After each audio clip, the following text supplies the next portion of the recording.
কেটে গেল। এখন আমি মায়ের সামনে কিভাবে যাব? মা তো খুব বকা দিবে। আমি একটা কাজ করি, হাতটা পিছে রেখে যাই।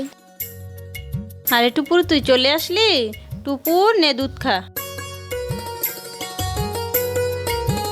তুই এক কাজ কর, ব্যাগ নিয়ে বাজার থেকে খরচ নিয়ে আয়। টাকা যা যা আনবি লিস্ট আছে, নিয়ে আয়। ঠিক আছে মা। টুপুর যখন থেকেই আসলো তখন থেকেই দেখি হাতটা লুকোনো, ব্যাপারটা কি চেক করে দেখি তো। টুপুর শোন। কি মা? টুপুর হাতটা দেখা তো দেখি কি হয়েছে। না মা, কিচ্ছু হয়নি। দেখি টুপুর হাতটা দেখি। কিচ্ছু হয়নি মা। তুই বলিসনি কেন হাত কেটেছিস? দাঁড়া আমি আসতেছি। মা বাবাকে ভয় করতে নেই, মা বাবা সন্তানদের মঙ্গল চায়। ব্যথা পেলে মা বাবাকে বলতে হয়। তোমাদের মাও কি আমার মায়ের মতো ভালোবাসে? তাহলে কমেন্টে মা লেখো। আমাদের চ্যানেলের ভিডিওগুলো যদি আপনাদের ভালো লাগে অবশ্যই একটি করে শেয়ার ও লাইক করতে ভুলবেন না।